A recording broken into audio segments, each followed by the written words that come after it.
Hello, my name is Debbie Boone, and I want to welcome you to my podcast, The Bend, where we explore how successful people navigated the path and emerged in a better place when life threw them an unexpected twist. It's inspired by one of my favorite sayings: the bend in the road is not the end of the road unless you fail to make the curve. These conversations will hopefully help you and inspire you to embrace your personal bend and to flourish. I hope you enjoy it, and if you need help with your own personal navigation and you're in veterinary medicine, please feel free to reach out to me at Debbie Boone to Manage Vets Consulting.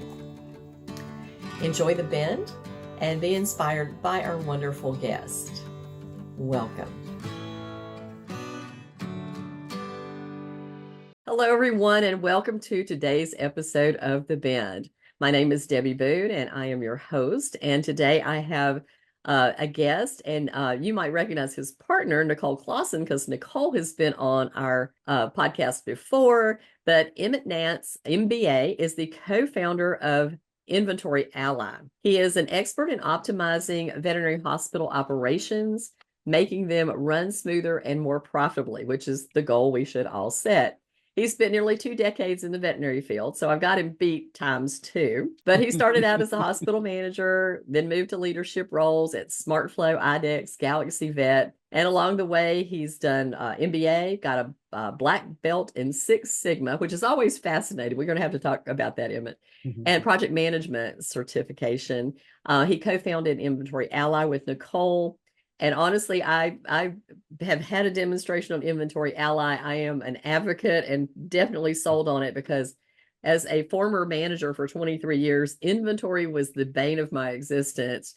I looked up one day and it had 17 cases of heartworm snap test kits stocked up in somebody, and nobody knew what they were or where they were. And I didn't do that, but somebody did that before I got there. He's got some interesting background. He working on a pig farm in Japan during college, the oldest of 4 boys, and grew up in Eastern Oregon in a small town. And I mean small, 300 people. You knew everybody in town, Emmett, right? I sure did. Yes. Got a scholarship from the Grange. So this is a farm kid right here, and has 2 kids, Logan and Ilsa, 14 and 11, married to his wife for 15 years. And loves our profession, passionate about people who are passionate about pets. So me and you both, Emmett. So thank you for coming on the show and sharing a little bit about your journey. And we're going to talk a little bit about Inventory Ally, but more about you. Oh, wonderful. I appreciate that intro. There's things in that I didn't remember about me. So that was fantastic. Yes. Yeah. Well, sometimes when you've been doing something a long time, other people remember things and you go, really? I did that? I forgot about that. Yeah, that's right. About that.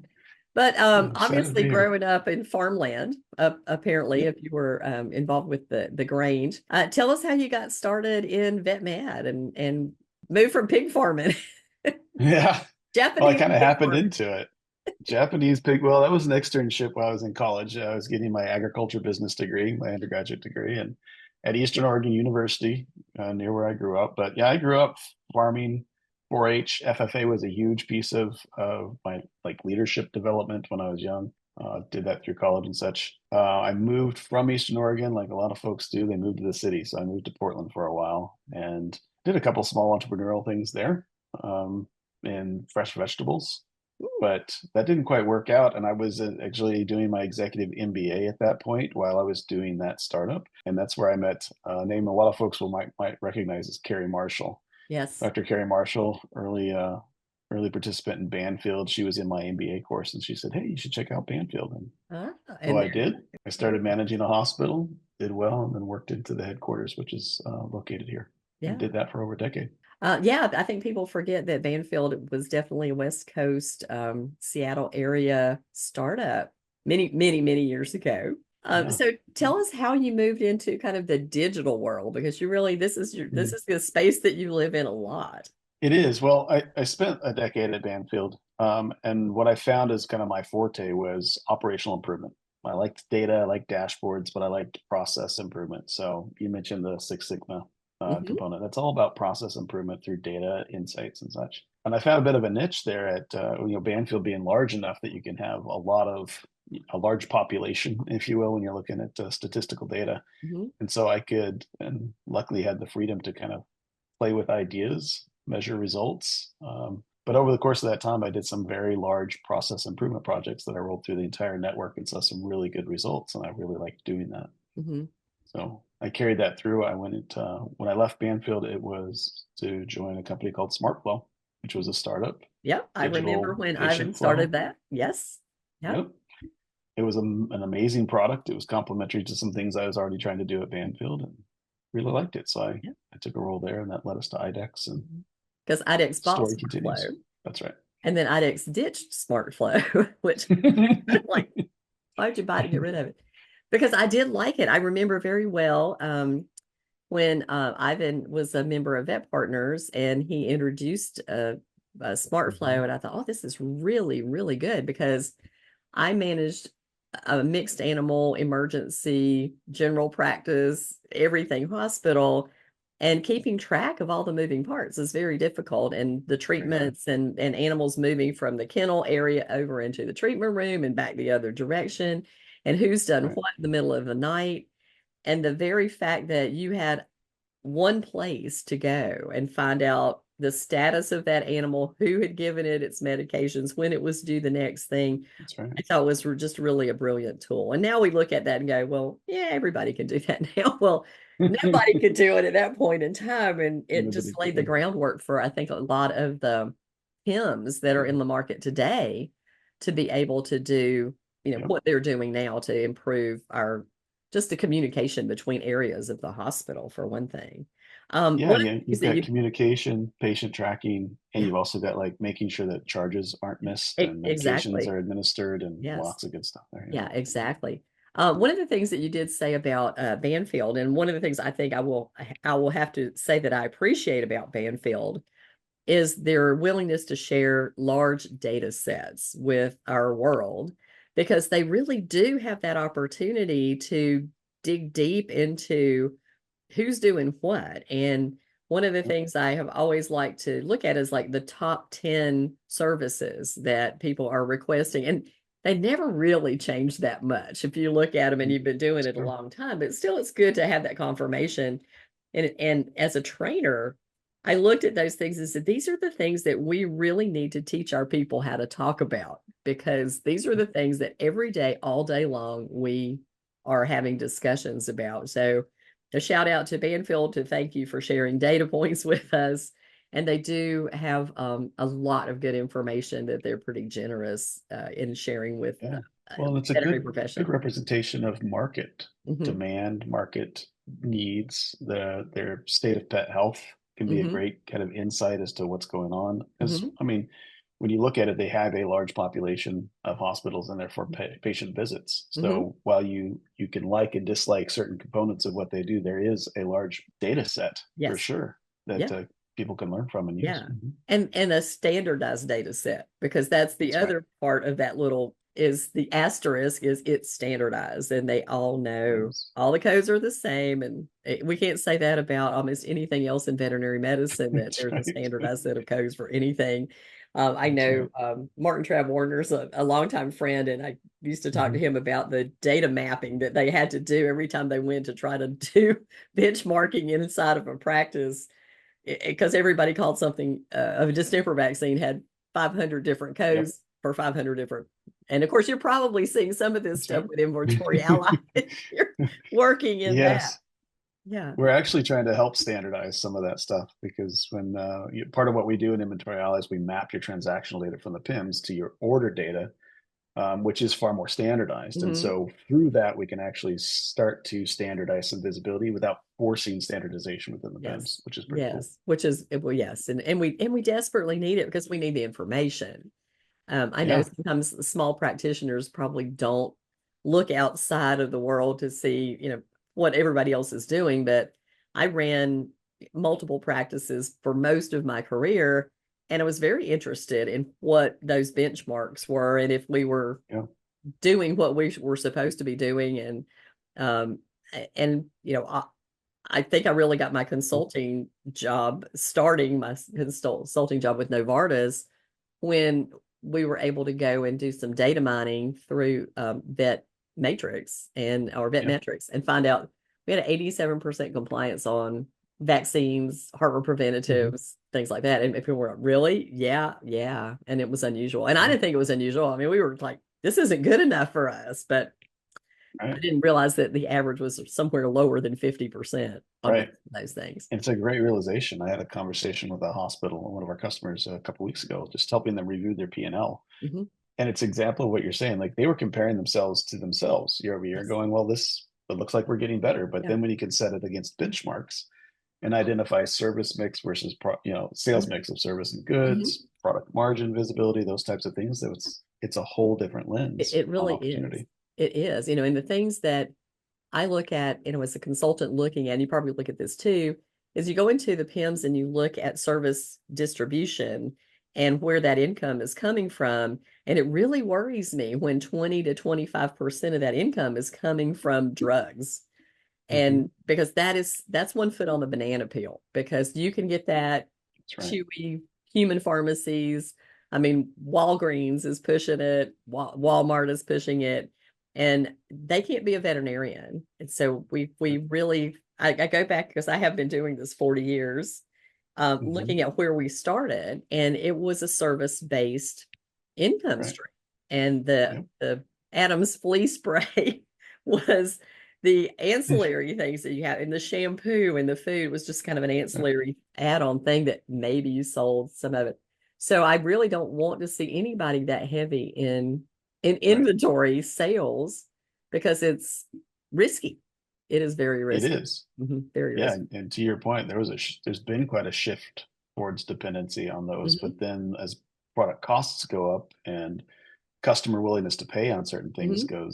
gets more restricted, the margin in the middle gets smaller and smaller. It, So your it dependency is. there is, I like that comment, one foot on the banana peel. Yeah. Yep. It's a race to the bottom. It absolutely is. Mm-hmm. So I'm curious, what was the decision making process that kind of had you moving forward to where you are now? I mean, you were at IDEX, and I think a lot of Yep. people would think, "Oh man, this is like Nirvana working at IDEX." One of my big regrets in life is not buying IDEX stock when it was about $1.25 a share, right? That's a worthy regret. Yeah. So what led me there? Well, my entire career is really been focused towards entrepreneurial, but I work well in large organizations. So Mhm. Banfield and IDEX are large organizations, and I do really well there. But my passion is creating new things and solving problems for people. And so, if you looked back at my career, I came out of my MBA and I was doing a startup that didn't quite work out. That led me to Banfield. I stayed there for quite a while, but when I left there, I went to a startup. Just exited that to IDEX, and then 3.5 years later, I left IDEX so I can go back to a startup, Uh-huh. Galaxy Vets. So I can play in both worlds really well, and there's a lot of benefit to both sides. But I Mhm. really like the creation of new things, really driven by that idea of I see a problem that people have, and I can Mhm. help solve it. So why wouldn't I? Mhm. Yeah. Yeah, I think that's the really for me, I agree with you. That's like the fun part of it. And that's Oh why I yeah, like consulting is because everything is, not there's hardly anything new under the sun, but there are different and creative ways to solve those problems that people haven't thought about, or they're like we mm-hmm. said earlier, they're kind of in their little bubble and they don't Yep. realize that they need a solution to that problem. And so, how did you connect with Nicole? I mean, she is my Yeah. inventory guru, and I have Yeah. I interviewed her and I said, "I'm so glad you like to do it because God help me, I do not want Yeah. Well, one of the projects I did while I was at Banfield over a decade ago was an inventory management solution.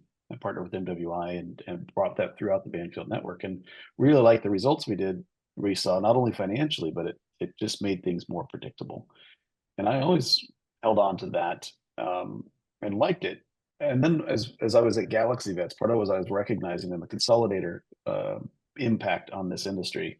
There's a lot of outside capital coming in, acquisitions, great exits for a number of folks. But once they're under management and consolidation, there's a bit of a distance between management expectations and actual on the ground. to." And we hear a lot in the industry about some of the pain, the burnout, the frustrations the disconnect of Mhm. expectations versus reality.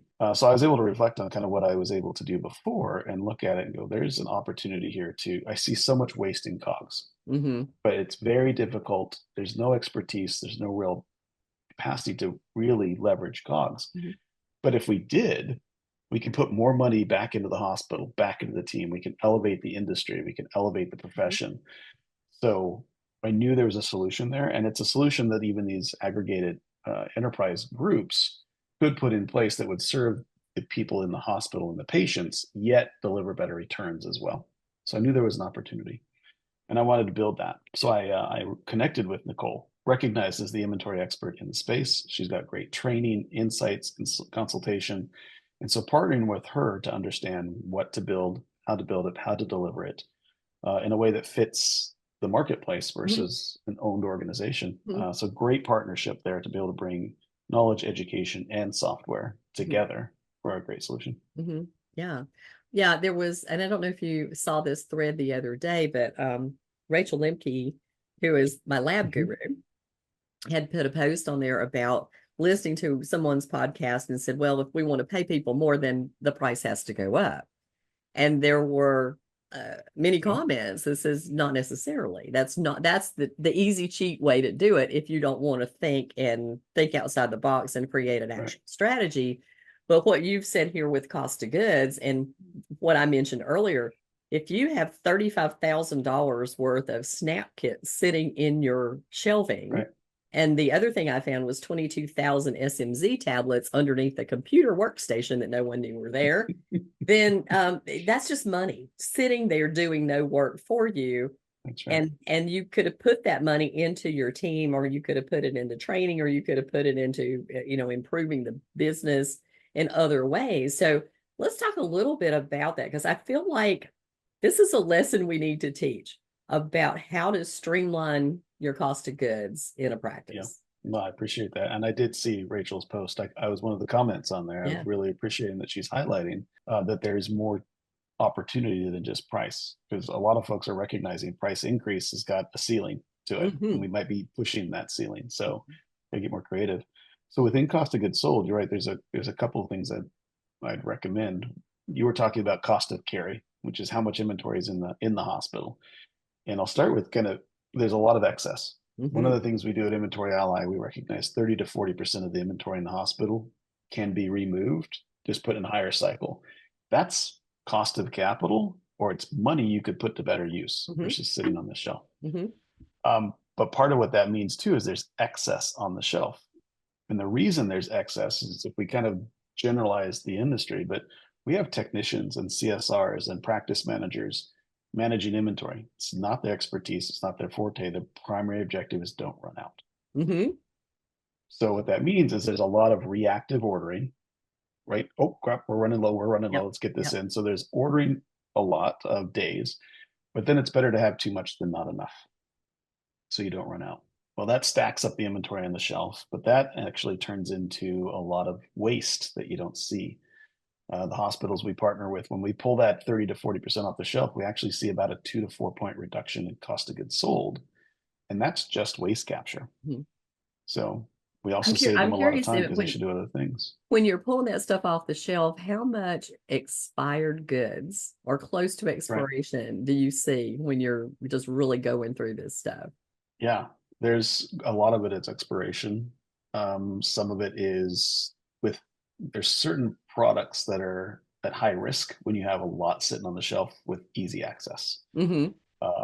So whether that's team or it's even easier just to give it away. So Hmm. discounts and freebies become much more likely when you have a lot of excess in the hospital. So yeah, all of those contribute to shrink Yeah, quite a it bit. becomes very Mhm. obvious if you only have two of things. If one is gone and you didn't sell it, then Exactly right. there's a hole on the shelf. And so, a lot of times I go into hospitals and they haven't labeled their shelving. And this is really a simple thing Yep, that you would think, oh, well, what difference does it make? I know where it is. But if there's a gap and a hole and it's that's supposed to right. have something in it, then it's easy for you to know did it get dropped? Did it get spilled? Did it get That's right. stolen? Did we sell it and not charge for it? We can spot check Accountability those goes up. things. Hmm. Hmm. Yeah. Yeah, it's part of what we do with our system is it includes some cycle counts so that we Hmm. can to say it's a regular check-in. High volume, high cost items are checked in and replenished more frequently than low cost, low risk items. But the other thing I wanted to touch on too there when we talk about cogs is part of what Inventory Ally does is it just streamlines, it optimizes the replenishment of the product to meet the demand of your hospital. Mhm. So we take out all that waste and such. But what it does is it uncovers the other opportunities. Because a lot of times when we talk to hospitals, when we talk about cogs, they start with, well, it's supposed to be 20%. They say, no, it's not. It's supposed to be what it's supposed to be to meet your business. Mhm. And that might be 28%, it might be 8%. Mhm. Depends on all kinds of different things. So uncovering those opportunities for what are you charging, what are you carrying, what relationships do you have with GPOs and suppliers, what's the mix of service versus goods? It starts to open up those conversations, which are the real driver of Mhm. COGS. And it's important to call out because a lot of times they just set a standard of 20% for everybody, Mhm. and if you're not hitting it, you're wrong, Mhm. which is just not the right Yeah. approach. Well, yeah, I mean, because there are services that you provide that require some very expensive tools Mm-hmm. and supplies that go into, if Yeah, you're thinking about particularly like orthopedic surgery and bone plating, and right, that's not cheap to keep on the shelf, but right. there you go. But then other things like, if you were running a vaccine clinic, that's a different animal, no It's pun a intended, different different one. animal completely. Yeah, there. Different animal fleet. So yeah, Well, I and it's think. often overlooked that you can like increase your delivery of dentals, which have a Mhm. low cost of goods, high service revenue, which will increase your revenue without increased cost of goods sold, which would decrease Mhm. your actual COGS on the Yeah. P&L. So Yeah. recognizing those Yeah, important. exactly. Exactly.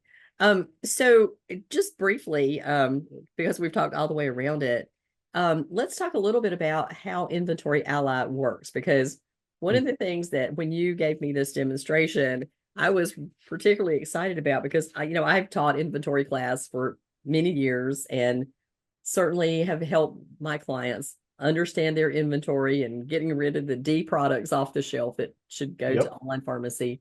But the difference between what I'm teaching them to do in house like that and what you're doing with Inventory Ally, I feel like is the white goods and the stuff Mhm. that we struggle to keep count of.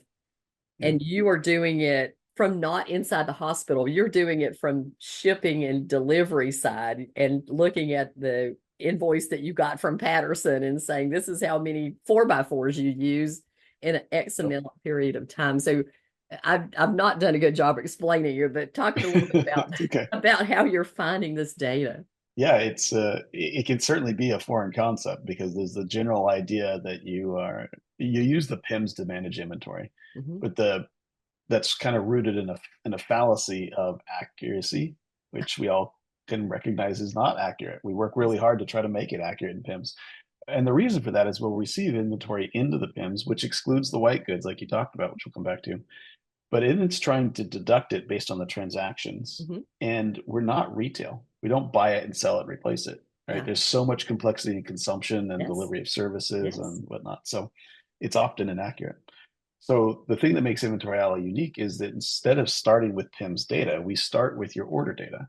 And we can use just that, even without PIMS. We can look at your order data and look at consumption patterns. Mhm.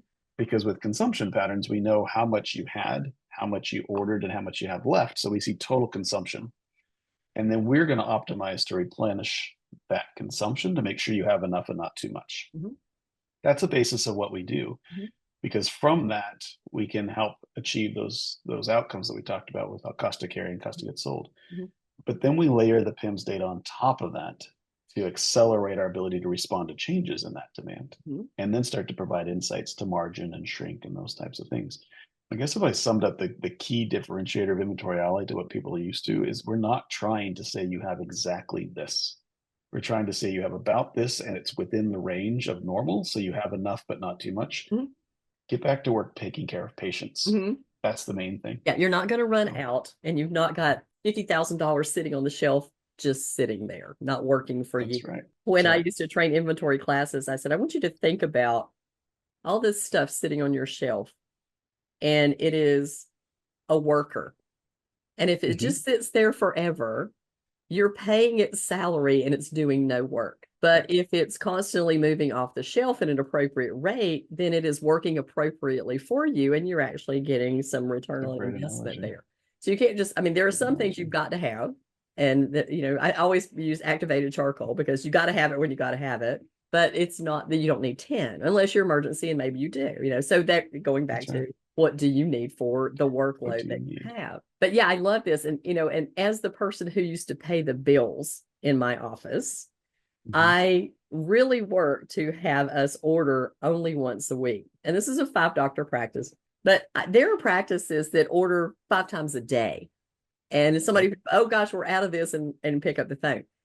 As the bookkeeper, I will tell you that every order has an invoice attached to it. And then your That's right. bookkeeper is it just engulfed in maybe That's right. digital paper, but it's digital paper. And all that stuff is more labor than just having, That's right. one consistent invoice one time a week where you've ordered appropriately. Then there's the packing and unpacking and the Right. boxing, and maybe somebody is not in the building the day that the box comes and, oh, I can't unpack it because I'm not the inventory manager. And then whatever's in it was on ice and it, That's right. fried. And so then you don't have it, or it was broken and you didn't know for 2 days. And so I really feel like the efficiency of this that it That's adds right. to practice and the organization of when the stuff comes in and who's doing what and who's ordering. And all the ordering can be done within Inventory Ally. Is That's that right. right? Because you have chosen vendors that you can pick and you can order it from where you Yep. want.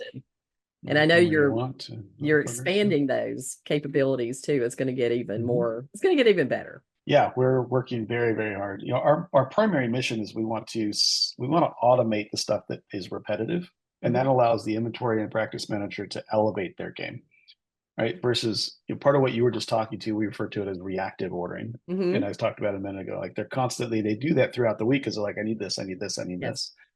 this. What Inventory Ally does is it makes it predictable. Hmm. And even if I go back to Six Sigma type training, everything I do from a process improvement comes back to make it predictable. Hmm. Because if it's predictable, you gain those efficiencies you're talking Yes. about. Yeah. And I Yeah. love how I diving into that because labor is the hidden cost of cogs.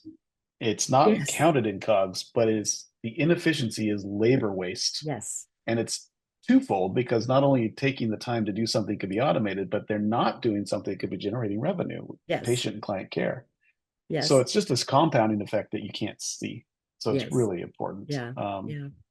to I drive through that. remember teaching and taking many of the Patterson classes, and we're talking about going back, 11 years.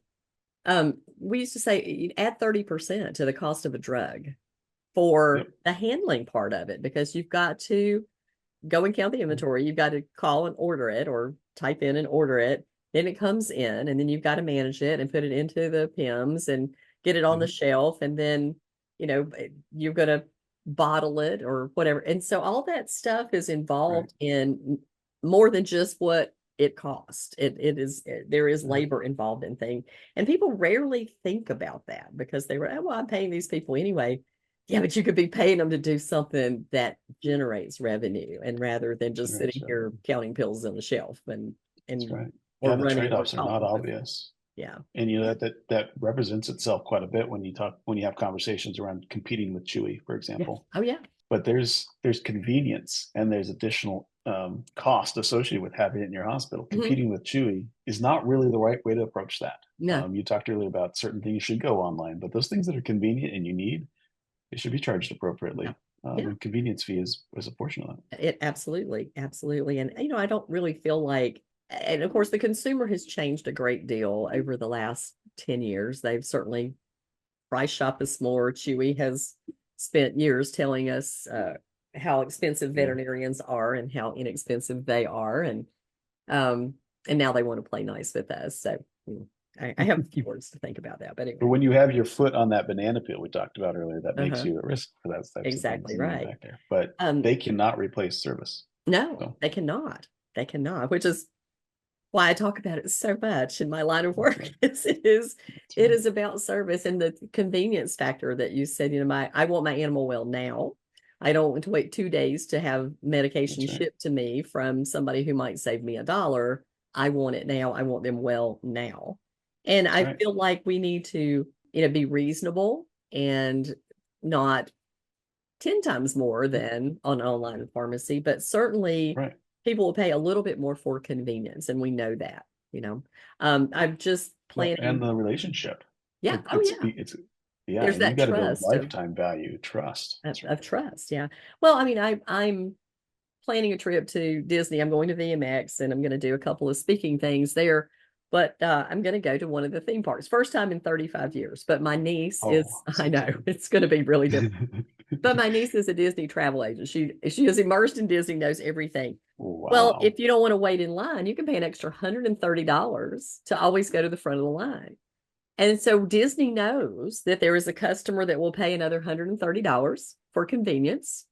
And then there's the That's right. customer that will pay another $20 to be able to make an online uh, queue so they can go and stand in that line. And there's people who won't pay $20 extra to do anything, and they're going to wait an hour line to go and ride the Avatar Banshee, That's right. which, there you go. So Yep. you have to know your customer, you have to know your target market, and you have to kind of accept and and accommodate those different kinds of customers within your practice. And of course, I agree with the branding people. You got to know who you want to have walk in the door. But on occasion, even the people who are your perfect client are still going to look for an alternative way to purchase a product from you. And so that's okay. Sure. Don't sweat it. Just give them over the top service so they just keep coming back to you, because the Right. lifetime value of that animal is That's right. thousands and thousands of dollars over their And lifetime. it's not the only animal that they have. No, Like when you look at the client, the lifetime value of the client is multiple pets, right? And absolutely. so Yeah. it's yeah, Raving Fans is one of my favorite books. Oh, Small little yes. read, but that's what it's about, right? Yes, absolutely. You're creating a sales force of people who go out and tell the world you must go see That's right. this doctor because they are absolutely amazing. And of course, the team That's is the right. same thing too. I always love to ask people this question because you have had a stellar career in veterinary medicine and done a lot of things that I think people would greatly admire. And everybody's always looking like, how can I grow my career, or what could I do to even move out of a veterinary practice? If I'm a veterinarian, if I'm a technician, if I'm a manager, what can I do? And here you are, you're a manager who moved out of corporate group Banfield and moved into entrepreneurship. I was a manager in my own business now for 16, 17 years. So there's a career path that keeps you in veterinary medicine, but not clinical. And talk Hmm. a little bit about, how you kind of saw this career path and took the opportunity. I think people sometimes are afraid to change, right? They're afraid. Yes. I laugh a little bit when you say saw this career path. I've never seen my career path. I just went where I'm going tomorrow type of a thing. Uh-huh. And I think it comes to that. You have to, you said two things there. One, you have to know your passion. So Mhm. if you're doing something you don't like, one of my philosophies is life is short and tomorrow's not guaranteed. So Yeah. certainly don't throw the baby out with the bathwater type of a thing, but Mhm. find what you enjoy doing and recognize the value in that. And then personally, and this is just for me, I'm sure, but planning too far in advance, I think it reckons it harkens the concept of tell God your plan type of a Right. thing. Like Yes. you can't you can't definitively make a plan and expect it's going to be what you want it to be. So I've adopted more of a philosophy of I have some great ideas, some things I want to do, but I talk to my team a lot about be more like water, Mhm.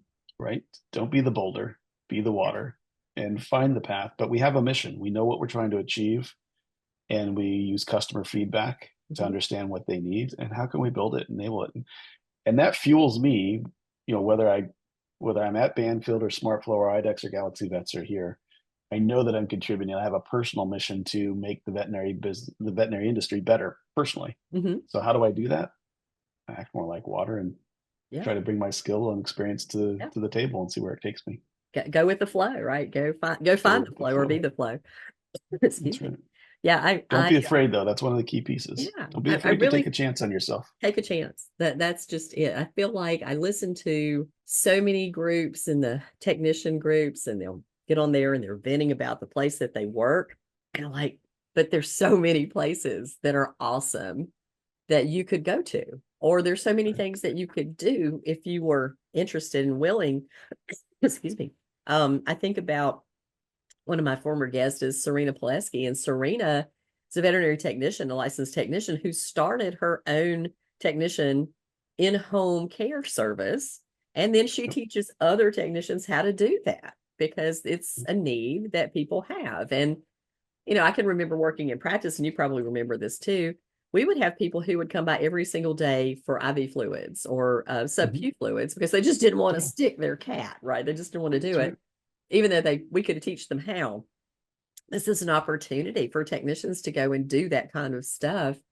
And I feel like Hound has actually just started that kind of a Mhm. service and helping technicians become in-home caregivers as That's right. human medicine has had so many for so many years, and we have an opportunity here to do that for animals. That's So right. let's talk a little bit about It's world. networking. I mean, Sure. obviously, we know each other from vet partners, and you've connected with Nicole. And how did you find that?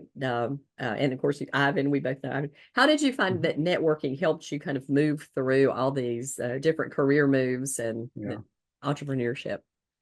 Networking is critical. Like you could take even just a continuation of the last conversation. I left it with don't be afraid. Don't let fear control what you want to do, but find your passion. But you can't be an expert at everything you need to be an expert at Mm-hmm. in order to lean into something that you want to Mm-hmm. do, whether it's changing careers or starting your own career. So networking is really important at first. When you set out on your own, it's really important to connect with people who've been there, done that, and can offer some insights, advice, and Yeah. even support.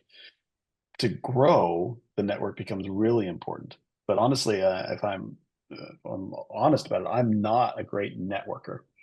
I've never been the extrovert that has a wide network that I maintain, but I have found a skill in finding those people Mm-hmm. in my network. Yes. And Yes. so think of it as an extended network, and partnering with people for common success. So I think where I come down to it is if you can invest in them and they invest in you, then collectively your network and their network will pair for a multiplier. That's Mm-hmm. how I look at it. Mm-hmm. Yeah.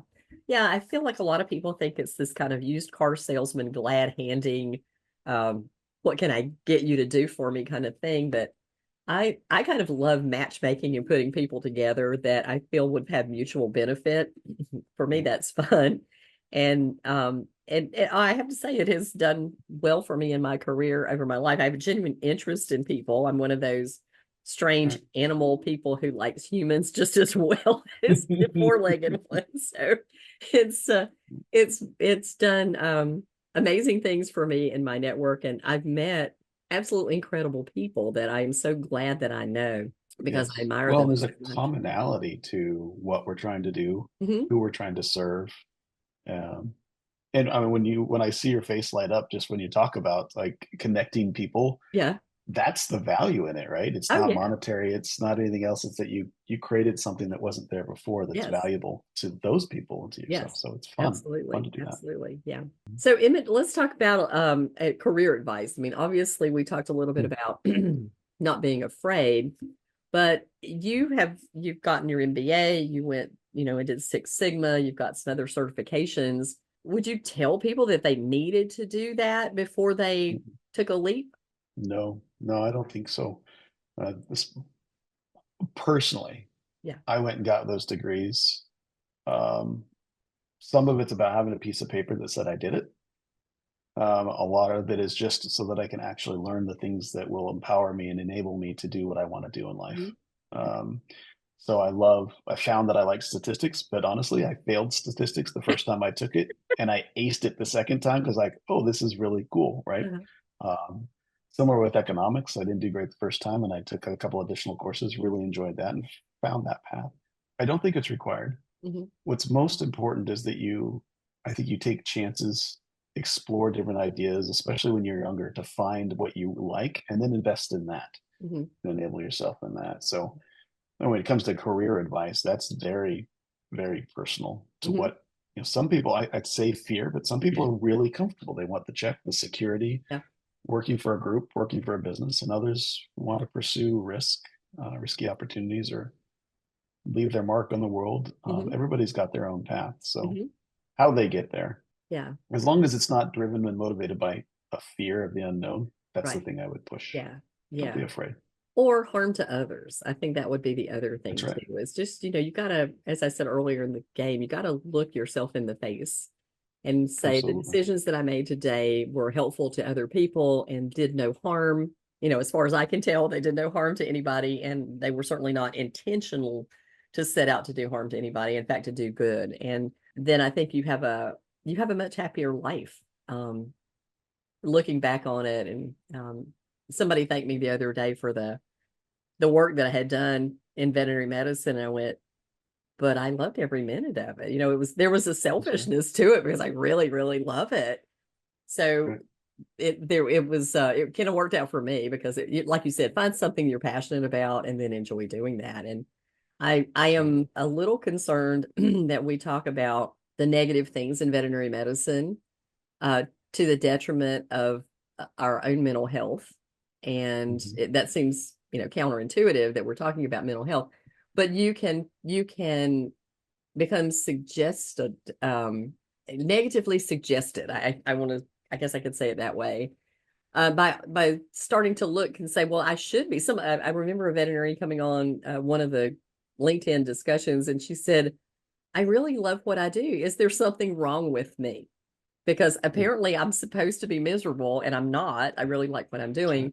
And I feel like we need to talk a lot more about all the good things and the good people that we have and the good that we That's right. do in the world, and how appreciative our clients are when we do help them and help their pets. And we have a tendency just to remember the ones that are difficult, but truly that may be 1% of the It's a 99% small that love piece. us. It is just a You small. had mentioned at the beginning, like my personal tagline, if you will, is I'm passionate about people who are passionate about pets. Now, I Hmm. love pets, Hmm. but I'm not the hands-on fix the pets. But there are Hmm. people who are passionate about that. Hmm.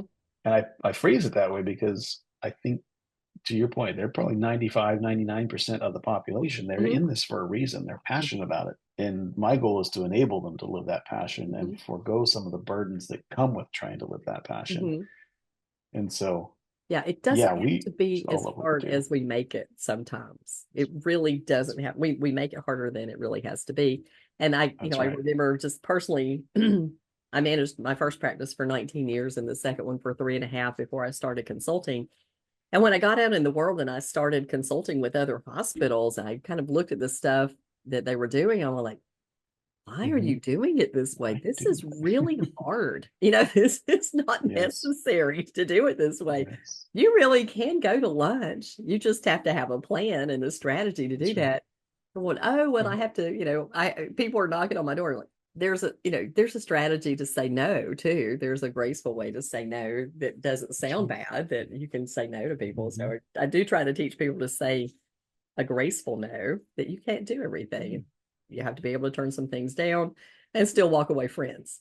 And That's right. yeah, it's a And challenge. it's important to be able to your point, have a plan and Hmm. something you can kind of refer to and then stick to that plan. Yeah, And that helps a lot. yeah. I'd also say I see a lot of people that they become overburdened because they're trying to be an expert at everything Hmm. in their hospital. Yes. Partnerships are really, really important. Oh, absolutely.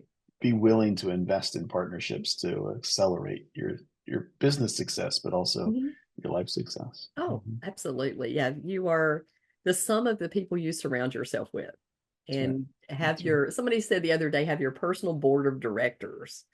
And these are the people that you can go I to like and go, that. hey, I'm thinking about, changing jobs. I'm thinking about getting this certificate. I'm thinking about doing this. What do you think about that? And That's a I feel really like good for call. me, that's a lot of the connections that I have in my network, people that I have admired greatly.